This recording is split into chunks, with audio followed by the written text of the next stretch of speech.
Hello and welcome back to the Film Club, the club where we talk about films that we've been recently watching, viewing and enjoying them, and what you've been recently watching and enjoying, and if you've seen what I'm about to talk about, I'm in the comments what you thought about it. I am a massive lover of A Quiet Place. The first one gripped and captured me so much. I loved everything about it, the directions that it took, the character developments it took, loved it. The second one was an absolutely brilliant addition. Not as good as the first one, I thought, but at the same time, it gave me stuff that I was craving to see. How the apocalypse started, but then also how the characters dealt with the fallout of losing their dad and stuff like that.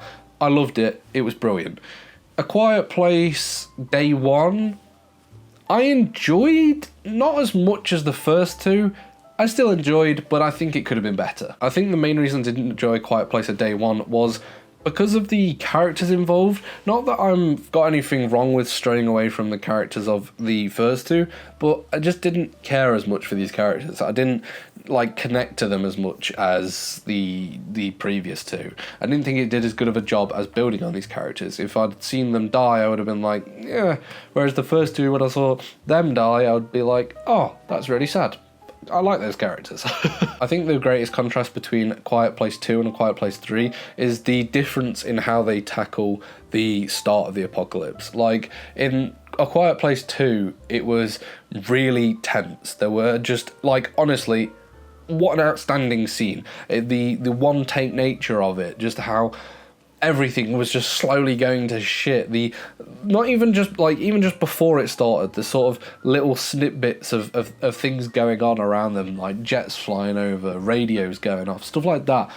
But then actually getting the attack and what an absolutely fantastic scene and sequence of scenes as well. Comparing that then to A Quiet Place 3, I don't think this did as good of a job. It was very jumpy, it was very skippy, and it just didn't give that sense of tension and urgency that the other one did. Like, the scene where Emily Blunt's character is reversing in the car and you can see, stuff coming out behind her, that is an outrageous shot. Whereas in this one, it was just sort of boom, an explosion, another explosion, done.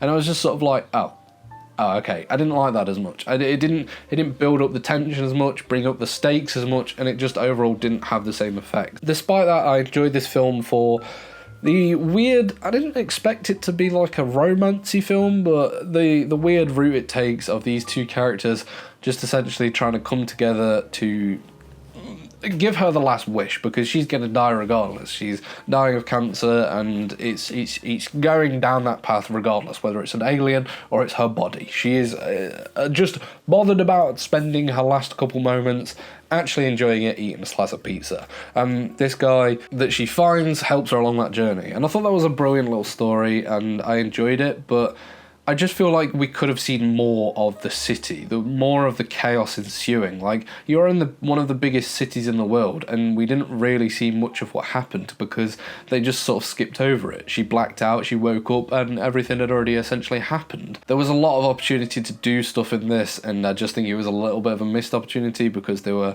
overly focused on what the characters were doing, whereas obviously should be a focus on that and developing this relationship, but also at the same time we should see the world. We should get the stakes, the tension rising throughout, and I just didn't really feel it that much. Because of that, these sort of last couple scenes were a little bit lackluster for me. I didn't care as much if the characters lived or died, and it was a cool ending to see him succeed, get to the boat, and for her to just sort of be like, I'm going to enjoy my last couple of seconds, but yeah, I don't know.